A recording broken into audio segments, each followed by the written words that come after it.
Iran supports the terror group Hamas with money and weapons. Today's Wall Street Journal reports Iran is also sending weapons to groups in the West Bank under the rule of the Palestinian Authority. Some regard the PA as a moderate alternative to terror groups like Hamas. CBN Middle East Bureau Chief Chris Mitchell spoke with an expert who said the evidence proves otherwise.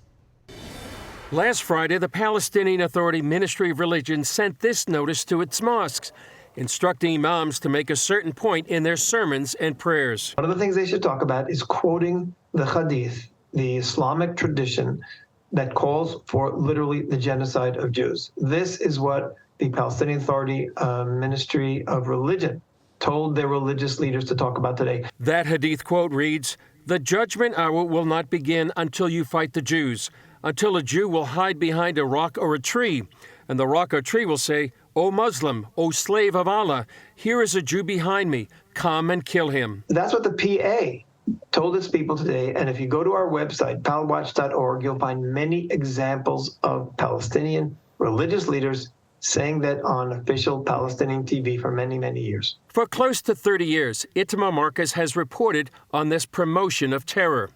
After the October 7th massacre, Marcus posted how the deputy chairman of the Fatah political party and an aide to PA President Mahmoud Abbas praised Hamas in this tweet. "We say to you that the blood of the heroes will turn into a curse that will remove this occupier. All those who stand behind it and all those who do not support our people." We think of the Hamas as being the ones who deny Jews the right to exist. Fatah does as well. The basic difference is Hamas was a stronger military. They succeeded.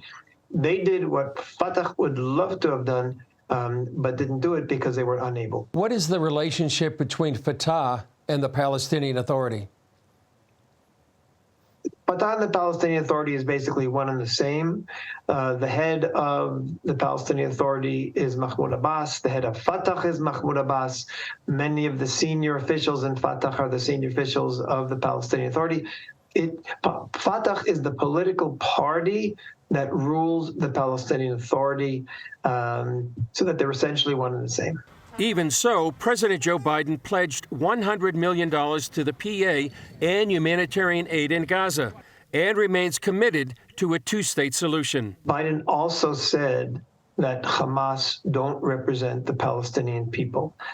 And that was just a terrible mistake. I don't know what intelligence people he has, or if he's just expressing a wish from his heart. But if you look at the Palestinian world, not just today after this atrocity, but the Palestinian world for the last few years, Hamas has been the more popular.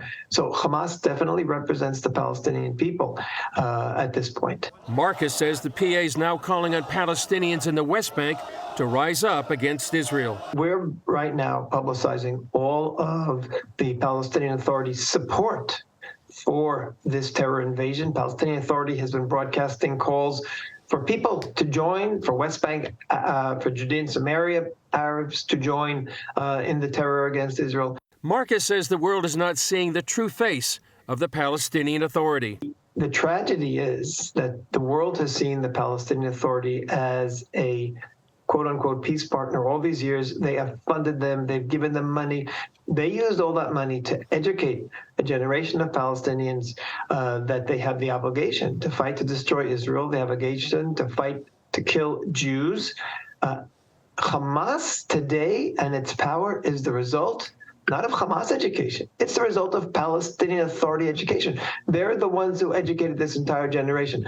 And when Hamas comes with an agenda that fits the PA education, that's why they're so popular today. They're seen as the authentic movement that's fulfilling the education that the Palestinian Authority has been teaching them. That's why Palestinian Authority is not the solution. They are the fundamental source of the problem. Chris Mitchell, CBN News, Jerusalem. And Gordon, I'll send it back to you. It is the fundamental source of the problem. The ideology here that you can go to the Quran, you can go to the Hadith, find things that say it's okay to kill Jews, to find a resolve that once a land is under the authority of Muslims, it can never go back. You can never have peace with a land that isn't under Sharia law. These are fundamentals in the Middle East, and until we wake up and recognize that as a fundamental, we're never going to see any progress towards peace. Here's another fundamental. It's permissible for a Muslim to lie to an infidel. So all of the propaganda that we're hearing, and whether it's ambassadors into Great Britain or statements at the UN, all of these things, they're actually denying what they're really trying to do. But when you see the banner in their protest, from the river to the sea, that is a very old cry in the Palestinian cause, that it means completely driving Israel into the sea. That's what they said all the way back in 1948 when they declared war on the newly created state of Israel. I remind everyone, I'll remind the UN Secretary General, the UN permitted that. Israel legally exists. And when another state or another people or another political party become terror groups to deny that, well, they're the ones that are illegal. It's not Israel.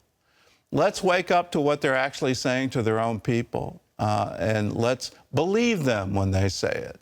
Now, here's a question for you. Why does Abbas not hold elections?